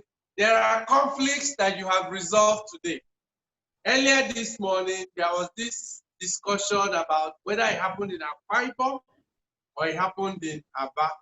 And the popular story now is that because nobody was killed in Aba, people were killed in the Calabar province, which was Akwa Ibom, that it actually happened in Akwa Ibom. Now, what you have done, for the fact you're quoting from the Commission of Inquiry reports, that means that is the written record, started from Oloko, moved all the way to Aba, and moved to Calabar province. Now we have a good picture of this particular incident. But I think we need to interrogate it further because there are different aspects of it. You are a meticulous history keeper, you keep documents, 40,000 photographs, that's amazing. And you visited 300 sites. You've talked about places I didn't know about. The Ajayi Crowder we know, we'll tell you about Badagry, somewhere in the east. Or your state has not done what it needs to do about Ajayi Crowder. Ajayi Crowder was one of the greatest Nigerians of history.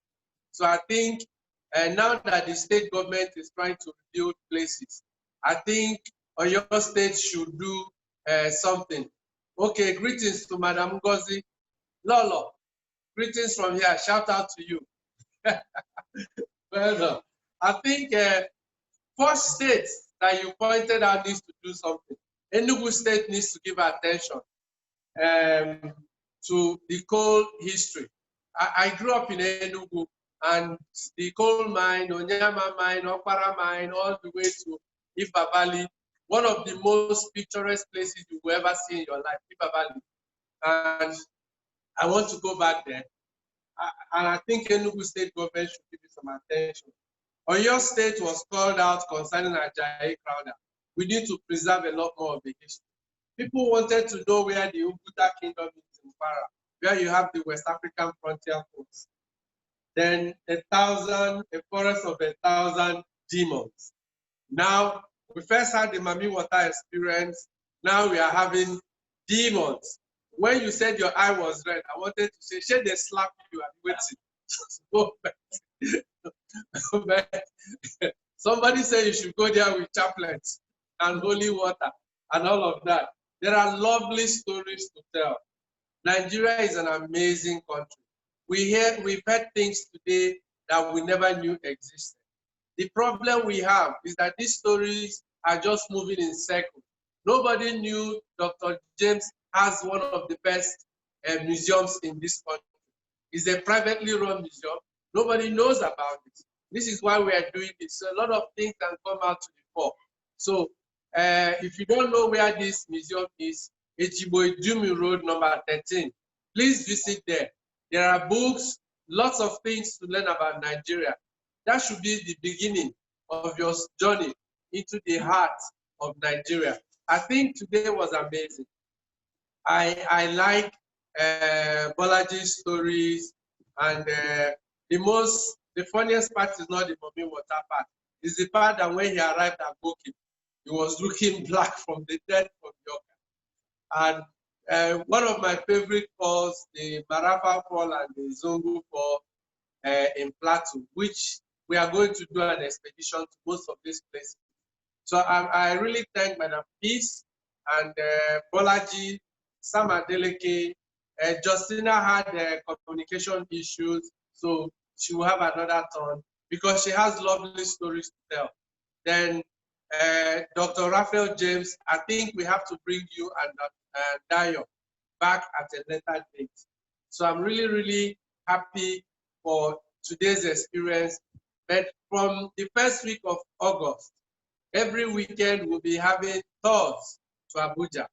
It's Friday, Saturday, Sunday, and the tour will include flight tickets, accommodation, bed and breakfast. You'll get the details from next week. And some tour operators have already signed up to sell it. We also will be doing reverse into Lagos, and we are on the way to doing to some other states and locations in the country. This is why we do 7 Wonders. This is why we are doing this. We try to sell Nigerians to Nigeria to Nigerians, to get Nigerians to travel within Nigeria. So until this time next week, the link that we shared, you can use it every week for the next 4 weeks. So we are going to send it, so you don't need to sign on or to get on a new link every week. We'll send you one, and you can use that until we tell you not to. So till next week, Friday by 3 p.m., we'll bring more. And next week, we have some big guns. We have the former president of NANTA, Bankole Bernard. We have the chairman BOT of Hatman, Aliu Badaki. We have, I think Geraldine is there. We have, let me give you the names, exciting people. Okay, aha, you've seen them there. You have our tourism queen, Ebele. Ebele is going to be there, and you're going to hear her own stories. And EDC tours, Anedu, you will see. Next week is going to be exciting. Big girls, powerful people. Geraldine, Badaki, Ebele, Bankolo Bernard, and Anedu. So don't miss next week. Same time, 3 p.m. And get ready. New destinations you've never heard about. Thank you for joining us today. We are going to sign out with a little clip.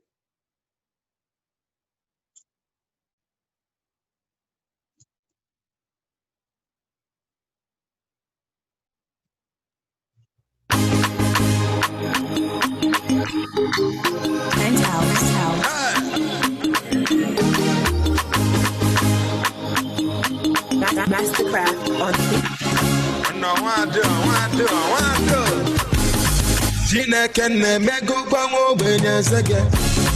Every day by day, I just they celebrate. Everything I do, we just they penetrate. I just want to say, oh, thank you, Jehovah. See, I'm living large, I get angels for my ghetto. Never forget where I come from, not from ghetto. Oh, no. I just want to say, oh, thank you, Jehovah. Ure Kennedy, what to go, Father, Father,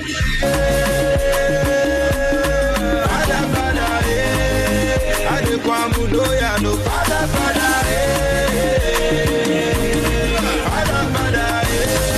Ema putirogu one bele belo.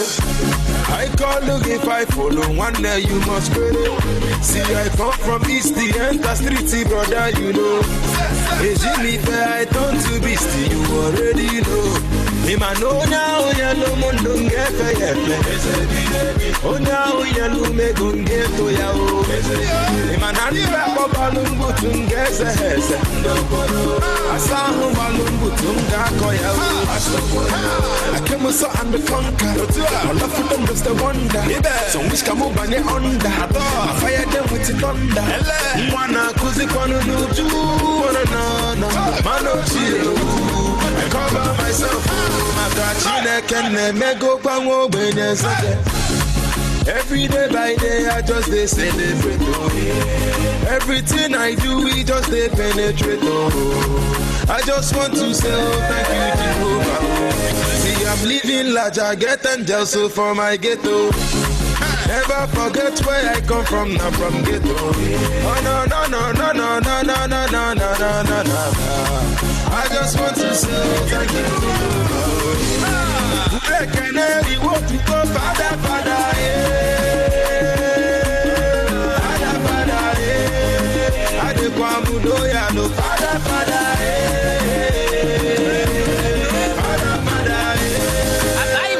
I dey travel go Bodo. Now private jet to remain for me, Baba Lulo. Of course, the Libby copy, I never take me photo. You know, easy to the jury, governor, and body. Now, Father, because the governor, he be to me. Since I lost my dad, and I he don't adopt to me. I say, gonna the days when no good they hurt me. You write about now, all the chicks they come to me. I stand to your back on the chamber.